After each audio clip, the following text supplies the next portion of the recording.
Hi, my name is Emily Windover, and I'm here to read to you chapter 33 of Anne of Green Gables. Chapter 33, The Hotel Concert. Put on your white organdy by all means, Anne, advised Diana decidedly. They were together in the east gable chamber. Outside it was only twilight, a lovely yellowish-green twilight with a clear blue, cloudless sky.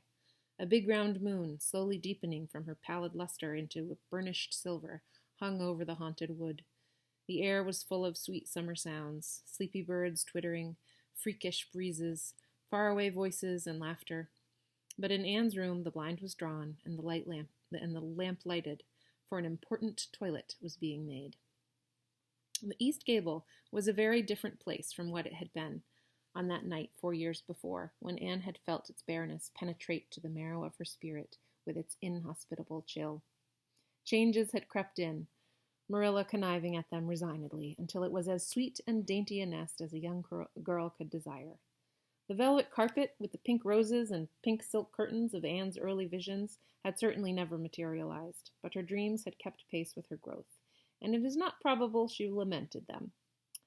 The floor was covered with a pretty matting, and the curtains that softened the high window and fluttered in the vagrant breezes were of pale green art muslin. The walls, hung not with gold and silver brocade tapestry, but with a dainty apple blossom paper, were adorned with a few good pictures given Anne by Mrs. Allan. Miss Stacy's photograph occupied the place of honor, and Anne made a sentimental point of keeping fresh flowers on the bracket under it. Tonight, a spike of white lilies perfumed the room, like the dream of a fragrance. There was no mahogany furniture, but there was a white-painted bookcase filled with books, a cushioned wicker rocker, a toilet table befrilled with white muslin, a quaint gilt-framed mirror with chubby pink cupids and purple grapes painted over its arched top that used to hang in the spare room, and a low white bed. Anne was dressing for a concert at the White Sands Hotel. The guests had got it up in aid of the Charlottetown Hospital, and had hunted out all the available amateur talent in the surrounding districts to help it along. Bertha Sampson and Pearl Clay of the White Sands Baptist Choir had been asked to sing a duet. Milton Clark of Newbridge was to give a violin solo. Winnie Adela Blair of Carmody was to sing a Scotch ballad, and Laura Spencer of Spencervale and Anne Shirley of Avonlea were to recite. As Anne would have said at one time, it was an epoch in her life, and she was deliciously athrill with the excitement of it. Matthew was in seventh heaven of gratified pride over the honor conferred on his Anne, and Marilla was not far behind, although she would have died rather than admit it, and said she didn't think it was very proper for a lot of young folks to be gadding over to the hotel without any responsible person with them. Anne and Diana were to drive over with Jane Andrews and her brother Billy in their double-seated buggy, and several other Avonlea girls and boys were going too. There was a party of visitors expected out from town, and after the concert a supper was to be given to the performers. "Do you really think the organdy will be best?" queried Anne anxiously. "I don't think it's as pretty as my blue-flowered muslin, and it certainly isn't so fashionable." "But it suits you ever so much better," said Diana. "It's so soft and frilly and clinging. The muslin is stiff. It makes you look too dressed up, but the organdy seems as if it grew on you." Anne sighed and yielded. Diana was beginning to have a reputation for notable taste in dressing, and her advice on such subjects was much sought after. She was looking very pretty herself on this particular night, in a dress of the lovely wild rose pink, from which Anne was forever debarred, but she was not to take any part in the concert, so her appearance was of minor importance. All her pains were bestowed upon Anne, who, she vowed, must, for the credit of Avonlea, be dressed and combed and adorned to the Queen's taste. "Pull out that frill a little more. So, here, let me tie your sash. Now for your slippers. I'm going to braid your hair into 2 thick braids and tie them halfway up with big white bows. No, don't pull out a single curl over your forehead. Just have the soft part. There is no way you do your hair suits you so well, Anne, and Mrs. Allan says you look like a Madonna when you part it so. I shall fasten this little white house rose just behind your ear. There was just one on my bush, and I saved it for you." "Shall I put my pearl beads on?" asked Anne. "Matthew bought me a string from town last week, and I know he'd like to see them on me." Diana pursed up her lips, put her black head on one side, critically, and then finally pronounced in favor of the beads, which were thereupon tied around Anne's slim, milk-white throat. "There's something so stylish about you, Anne," said Diana, with unenvious admiration. "You hold your head with such an air. I suppose it's your figure. I am just a dumpling. I've always been afraid of it, and now I know it is so. Well, I suppose I shall just have to resign myself to it." "But you have such dimples," said Anne, smiling affectionately into the pretty, vivacious face so near her own. "Lovely dimples, like little dents in cream. I have given up all hope of dimples. My dimple dream will never come true." "But so many of my dreams have that I mustn't complain. Am I all ready now?" "All ready," assured Diana, as Marilla appeared in the doorway, a gaunt figure with grayer hair than of yore and no fewer angles, but with a much softer face. "Come right in and look at our elocutionist, Marilla. Doesn't she look lovely?" Marilla emitted a sound between a sniff and a grunt. "She looks neat and proper. I like that way of fixing her hair, but I expect she'll ruin that dress driving over there in the dust and dew with it, and it looks most too thin for these damp nights. Organdy's the most unserviceable stuff in the world anyhow, and I told Matthew so when he got it. But there is no use in saying anything to Matthew nowadays. Time was when he would take my advice, but now he just buys things for Anne regardless, and the clerks at Carmody know they can palm anything off on him. Just let them tell him a thing is pretty and fashionable, and Matthew plunks his money down for it. Mind you keep your skirt clear of the wheel, Anne, and put your warm jacket on." And then Marilla stalked downstairs, thinking proudly how sweet Anne looked with that one moonbeam from the forehead to the crown, and regretting that she could not go to the concert herself to hear the girl recite. "I wonder if it is too damp for my dress," said Anne anxiously. "Not a bit of it," said Diana, pulling up the window blind. "It's a perfect night. There won't be any dew. Look at the moonlight." "I'm so glad my window looks east into the sun rising," said Anne, going over to Diana. "It's so splendid to see the morning coming up over those long hills and glowing through those sharp fir tops. It's new every morning, and I feel as if I washed my very soul in that bath of earliest sunshine. Oh, Diana, I love this little room so dearly. I don't know how I'll get along without it when I go to town next month." "Don't speak of your going away tonight," begged Diana. "I don't want you to think of it. I don't want to think of it. It makes me so miserable, and I do want to have a good time this evening. What are you going to recite, Anne? And are you nervous?" "Not a bit. I've recited so often in public I don't mind at all now. I've decided to give the Maiden's Vow. It's so pathetic. Laura Spencer is going to give a comic recitation, but I'd rather make people cry than laugh." "What will you recite if they encore you?" "They won't dream of encoring me," scoffed Anne, who was not without her own secret hopes that they would, and already envisioned herself telling Matthew all about it at the next morning's breakfast table. "There are Billy and Jane now. There are Billy and Jane now. I hear the wheels. Come on." Billy Andrews insisted that Anne should ride on the front seat with him, so she unwillingly climbed up. She would have much preferred to sit back with the girls, where she could have laughed and chattered to her heart's content. There was not much of either laughter or chatter in Billy. He was a big, fat, stolid youth of 20, with a round, expressionless face, and a painful lack of conversational gifts, but he admired Anne immensely, and was puffed up with pride over the prospect of driving to White Sands with that slim, upright figure beside him. Anne, by dint of talking over her shoulder to the girls and occasionally passing a sop of civility to Billy, who grinned and chuckled and never could think of any reply until it was too late, contrived to enjoy the drive in spite of it all. It was a night for enjoyment. The road was full of buggies, all bound for the hotel, and laughter, silver clear, echoed and re-echoed along it. When they reached the hotel, it was a blaze. It was a blaze of light from top to bottom. They were met by the ladies of the concert committee, one of whom took Anne off to the performers' dressing room, which was filled with the members of a Charlottetown Symphony Club, among whom Anne felt suddenly shy and frightened and countrified.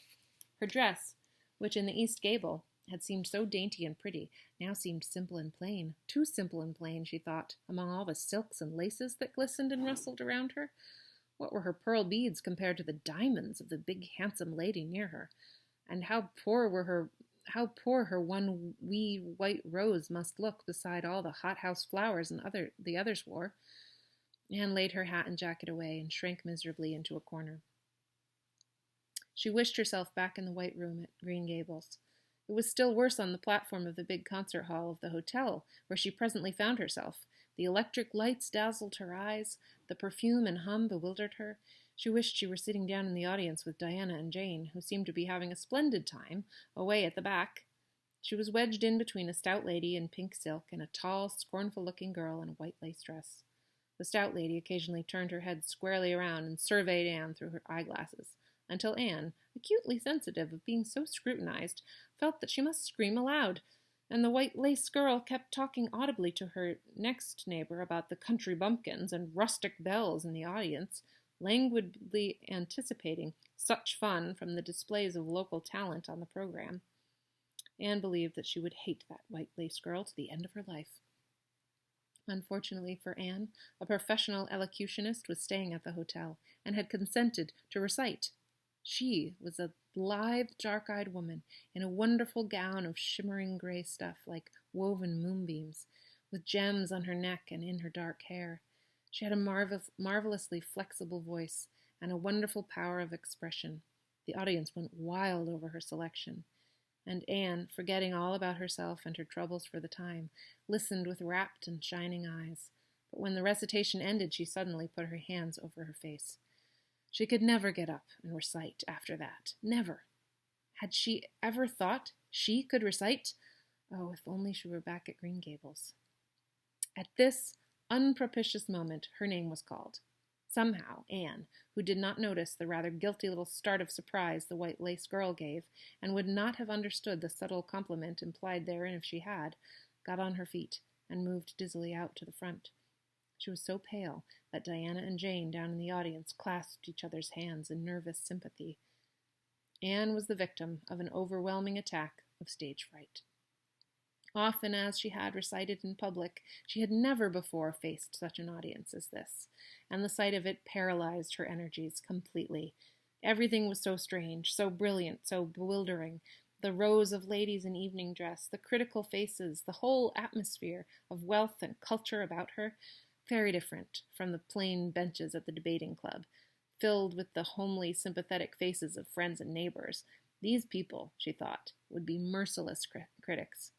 Perhaps, like the white lace girl, they anticipated amusement from her rustic efforts.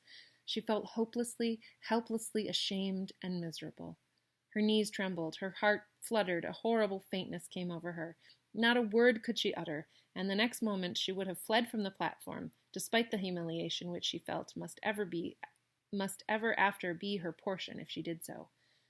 But suddenly, as her dilated, frightened eyes gazed out over the audience, she saw Gilbert Blythe, away at the back of the room, bending forward with a smile on his face, a smile which seemed to Anne at once triumphant and taunting.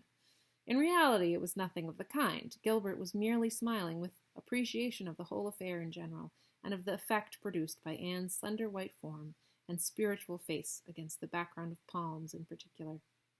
Josie Pye, whom he had driven over, sat beside him, and her face certainly was both triumphant and taunting, but Anne did not see Josie, and would not have cared if she had.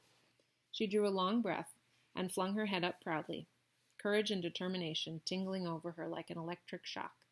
She would not fail before Gilbert Blythe. He should never be able to laugh at her. Never, never. Her fright and nervousness vanished, and she began her recitation, her clear, sweet voice reaching to the farthest corner of the room without a tremor or a break. Self-possession was fully restored to her, and in the reaction from that horrible moment of powerlessness, she recited as she had never done before. When she finished, there were bursts of honest applause. Anne, stepping back to her seat, blushing with shyness and delight, found her hand vigorously clasped and shaken by the stout lady in pink silk. "My dear, you did splendidly," she puffed. "I've been crying like a baby, actually, I have. They're encoring you. They're bound to have you back." "Oh, I can't go," said Anne confusedly. "But yet I must, or Matthew will be disappointed. He said they would encore me." "Well, then don't disappoint Matthew," said the pink lady, laughing. Smiling, blushing, limpid-eyed, Anne tripped back and gave a quaint, funny little selection that captivated her audience still further. The rest of the evening was quite a little triumph for her.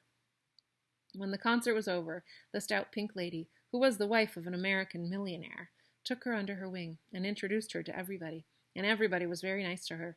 The professional elocutionist, Mrs. Evans, came and chatted with her, telling her that she had a charming voice and interpreted her selections beautifully. Even the white lace girl paid her a languid little compliment, and they had supper in the big, beautifully decorated dining room.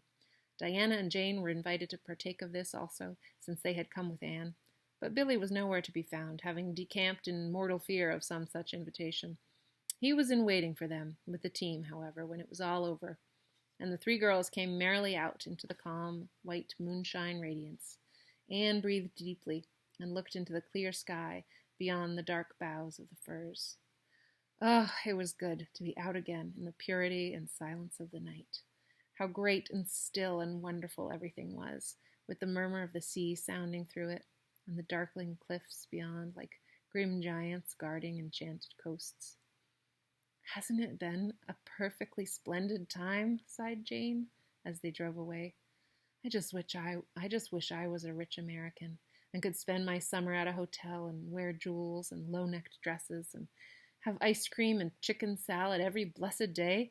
I'm sure it would be ever so much more fun than teaching school. Anne, your recitation was simply great, although I thought at first you were never going to begin. I think it was better than Mrs. Evans." "Oh, no, don't say things like that, Jane," said Anne quickly, "because it sounds silly. It couldn't be better than Mrs. Evans, you know, for she is a professional. I'm only a schoolgirl with a little knack of reciting. I'm quite satisfied if the people just liked mine pretty well." "Well, I've a compliment for you, Anne," said Diana. "At least I think it must be a compliment because of the tone he said it in. Part of it, anyhow. There was an American sitting behind Jane and me, such a romantic-looking man, with coal-black hair and eyes. Josie Pye said he's a distinguished artist, and that her mother's cousin in Boston is married to a man that used to go to school with him. Well, we heard him say, didn't we, Jane, 'Who is that girl on the platform with the splendid Titian hair? She has a face I should like to paint.' There now, Anne. But what does Titian hair mean?" "Being interpreted, it means plain red, I guess," laughed Anne. "Titian was a very famous artist who liked to paint red-haired women." "Did you see all the diamonds those ladies wore?" sighed Jane. "They were simply dazzling. Wouldn't you just love to be rich, girls?" "We are rich," said Anne staunchly. "Why, we have 16 years to our credit, and we're happy as queens. We've all got imaginations, more or less.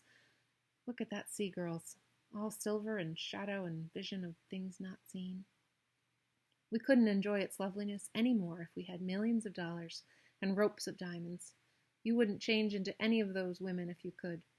Would you want to be that white lace girl and wear a sour look all your life, as if you'd been born turning up your nose at the world?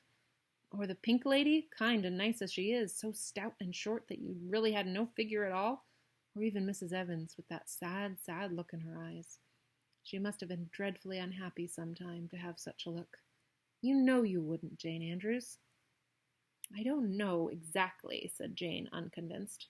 "I think diamonds would comfort a person for a good deal." "Well, I don't want to be anyone but myself, even if I go uncomforted by diamonds all my life," declared Anne. "I am quite content to be Anne of Green Gables with my string of pearl beads. I know Matthew gave me as much love with them as ever went with Madame the Pink Lady's jewels." That's chapter 33.